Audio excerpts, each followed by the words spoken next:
December 3rd, 2022. Well, I'm going to primarily focus on some developments in the Ukraine war, but before I get into that, I'd like to make a couple of comments here. Of course, today was the day the long-awaited reveal of the B-21 Raider bomber happened, and there's a nice little YouTube video on that, which I guess I could put a link to below. But and I'm kind of like, this is some reveal. They did it at night, and from the angle they have, basically you just see the basic outline of a stealth bomber. I mean, doesn't look a whole lot different than the B-2 bomber from the angle. You can't tell a whole lot about it from what I can see, and they did it at night. I mean, when they rolled out the B-2 many years ago, they actually did it in broad daylight, so you could at least kind of see it. So, at any rate, I don't think adversaries with spy satellites are going to get much out of this one either. But I just thought it was kind of interesting. At least it's out. I guess we'll have to wait till they test fly it to maybe see what it looks like. Anyway, but I just thought I'd mention that at the opening. Getting on with the main topic here on the situation, what we seem to be having is in the Ukraine war is that first of all, you know, there's a massing of bombers at a major airbase. It's called Engle's airbase, I guess in Russia, which is where their long-range aviation tends to base out of. And there's something like, I think it's 20-some bombers have showed up there along with cargo planes, and apparently cruise missiles are seen on the runway. And I guess this started off when some German magazine bought some commercial satellite photos. Now you don't just have nation states doing spy satellites, you have newspapers and magazines doing them. But at any rate, so because there's commercial data available. And this seems to indicate the potential for some kind of another massive strike. And I know that Ukraine is kind of on alert. They've been doing air raid drills, and Zelensky's made some comments about this. He's also put out a warning about the possibility of some kind of a Russian action in the south, which I don't quite understand what that would be. But since they just pulled out of Kherson not too long ago, I mean, trying to recross the river doesn't seem likely, so I'm not sure. There's a lot of shelling going on, of course, and missile bombardment. So, at any rate, that's kind of what's happening on that, and so we're maybe awaiting some kind of a big attack. But if you like these videos, please give me a like. It helps out with the algorithm. I'd like to get the YouTube thing going a little bit there, and of course, anybody that has a Google account that could subscribe, that'd be good. The ground is as Ukraine is starting to freeze, the temperature is below, and getting into, well, below zero on the centigrade scale that they use over there. And anyhow, so in a few more week or two, they'll get super hardened and presumably and really have tough ground. And that's where the potential for what we discussed earlier of a Russian offensive on the ground could occur. And the real mystery is, of course, is what do they plan on that front? One thing I would say about that is that apparently we're talking about up to 500,000 Russian troops are massed all around Ukraine, both in the east and north in Belarus.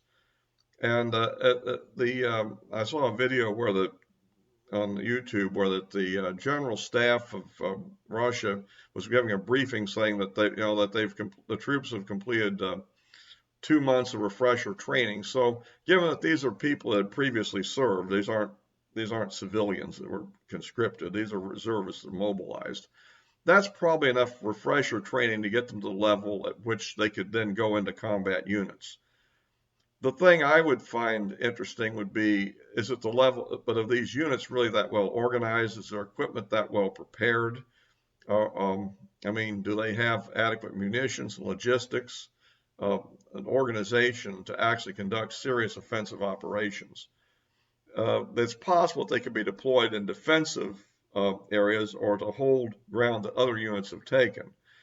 And that's where we kind of get into what may or may not be coming next.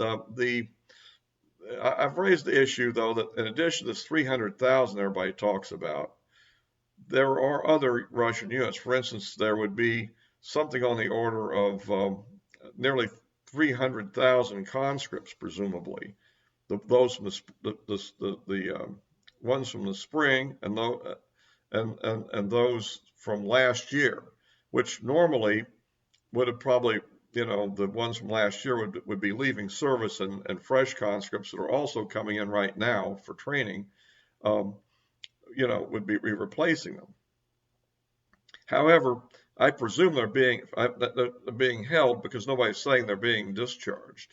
So there's a fair amount of trained Russian forces and there are probably units that have not been deployed inside of Ukraine, and that's a little unclear. I follow different sources. You've got the mainstream media, which I guess General Keane is probably the best on that. He continually presents a very negative view of the Russian capability. And then you've got people like Colonel McGregor, retired, both these are retired officers, by the way, who has a very kind of optimistic viewpoint for the Russians. I think in some ways at times too optimistic for them. I'm not sure quite what he's up to. You have Scott Ritter, who, well, in his last video, he's not really, he seems to be moderating his viewpoint a little bit from what I'd heard earlier in his presentation, but he still thinks an offensive is coming. And you add that to this air power that's being massed, and it may very well be that, and some of the comments that Zelensky's making, it all kind of adds up that something is up, it would seem like, and we just don't know what. It may just be an ongoing resurgence of air attacks, and nothing more, or it could be a major offensive on the ground as well, and that's something that potentially could be feared. I mean, there is the saying that a quantity has a quality all of its own, and if these troops are moderately good and there's enough of them, and if the Ukrainians are somewhat spent from all the fighting up to now, and if there are certain well motivated and trained Russian units in the mix that can be thrown in to spearhead their attack, they could do something pretty impressive, and that's what we're not sure of yet. What is going on for sure is that there's attacks around, I think it's, if I pronounce it right, Bakhmut, which is kind of in the central area there in the east. And the Russians apparently are trying to maneuver around to the south of the town and try to encircle it. There are other areas in the north which the Ukrainians apparently have rebuffed a little bit. And so there's a lot of heavy fighting going on. I think that much is clear. So that's what's really happening right now, but it's something else, in store. One thought I've had all along, if the Russians are capable of it, this would be a kind of a bit of a grandiose move, would be to open up an offensive in western Ukraine, far west of the highway that leads down to Kiev, and actually over toward Lviv, in that area. Not to go to Lviv and not to the Polish border, but somewhere in between the two, and try to penetrate south and cut off the supply line. That would be a major threat and would probably really disturb NATO, and who knows what that could lead to, because obviously that would be a very provocative move as well as potentially a powerful one if they could pull it off.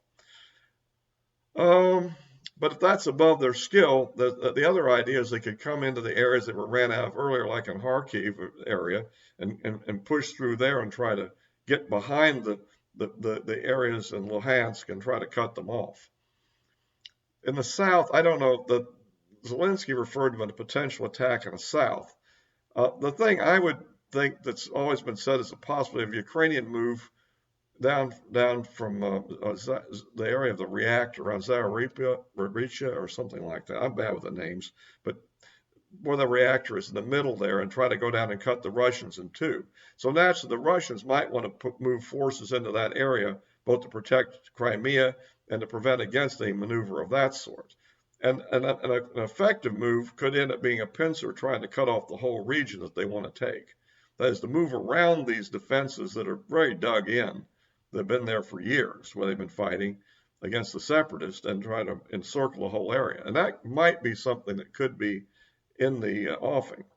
On the other hand, it's also possible that major ground operations will be delayed in the spring, because After the winter's over, then you'll have the spring thaw, and you'll have another muddy period like we've just gone through, where offensive operations are not really good. And then you'd go into a dry period in late spring into summer, and that might be a period where they would have much more time to have all their units prepared and potentially engage in effective operations. However, by that time, we would expect much more logistics, new weapons and supplies coming in from the United States and NATO countries, and the Ukrainian forces that may have been somewhat spent from the last offensive operations would now be in much better operational condition and be able to withstand anything. So that puts pressure on the Russians to do something sooner in the wintertime. Add to the fact that the political situation at home, with all kinds of stresses on Putin's regime, a military success would probably put him back into a more popular situation. A disaster might finish him. So these are the things that are kind of in play in the battle, and I just thought I'd kind of go through kind of what I'm thinking right now about it, because it's an interesting topic and a very important one. Of course, we have a major aid package proposed to Congress for, I've heard numbers like $30-some billion. The exact number is a little unclear, but I would think the administration is going to try to slip that through before the new Congress comes in. So anyway, that's kind of the state of affairs on the war. And I think, by the way, I would like to mention that I didn't see too many people watching my last video, about 9 or so. I think it's a rather interesting video, which I go through 4 House races and show how the votes kind of went in some style, some typical, not typical, but notional, let's say, races between the Democrats and Republicans. Ones where Republicans were big majority, ones where Democrats were winners, to show how they varied and show how that even though the Republicans won the popular vote in the House, their victories in terms of number of seats were somewhat restricted. I thought that might be interesting to people, but I'll just mention that again as something you might want to look up. It's, and it's a previous video. And but as always, of course, I'll be posting this on Rumble, and of course, the links to my social media accounts are below. And we'll be wrapping this up for now, and until next time.